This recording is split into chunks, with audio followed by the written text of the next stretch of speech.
Hello everyone, in this video, we are going to discuss how mental health is understood in the framework of traditional Chinese medicine, also known as TCM. The Yellow Emperor's Classic of Internal Medicine is considered as the most important medical text of traditional Chinese medicine. There are two parts in this classic text. Part 1 is the common or plain questions. In Chinese, Su Wen.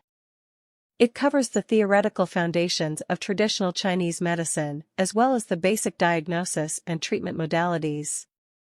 Part 2 is called the spiritual or miraculous pivot. In Chinese, Ling Shu. It focuses on the discourses on the maintenance of emotional health and the healing of emotional disorders.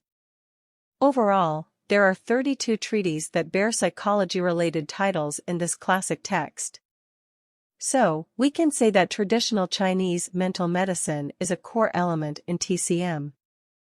TCM is rooted in Taoism, which proposes a dynamic and holistic orientation of well-being. From the perspective of Taoism, human is part of the universe. Physical and mental health are perceived as a state where there is a harmonious equilibrium between yin and yang, the five elements, which is gold, wood, water, fire, earth, and the six environmental conditions, which is dry, wet, cold, hot, wind and flame. According to this holistic view of mental health, there is strong association between the emotions, the viscera and the five elements. For instance, liver represents wood, and it is also associated with anger. Heart represents fire, and it is also associated with joy. Spleen represents earth, and it is also associated with overthinking and obsession.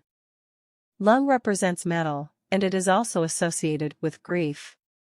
Finally, kidney represents water, and it is also associated with fear. There are close relationships between the viscera and emotions. For example, excessive anger will damage the liver. Our emotions, body, tissue, sense and organs can all be categorized to belong to five elements. For example, fire is related to joy, and it is usually expressed by laughing and grieving. In the body, heart, small intestine and vessel, which is a connective tissue, are connected to the fire element. The sense organ of the fire element is tongue. The earth element is related to the emotions of worry. It is expressed by singing and nagging. In the body, spleen, stomach and muscle are associated with the earth element as well. The sense organ of the earth element is mouth. These five elements will mutually influence each other. For example, wood support fire, fire support earth, earth support metal, metal support water, and water support back to wood. So, physical and mental health are not separable. The key to maintaining optimal physical and mental health is to maintain a state of mutual harmony. In other words, we have to balance the five elements in our body. If these forces are in balance, it may result in vulnerability to illness.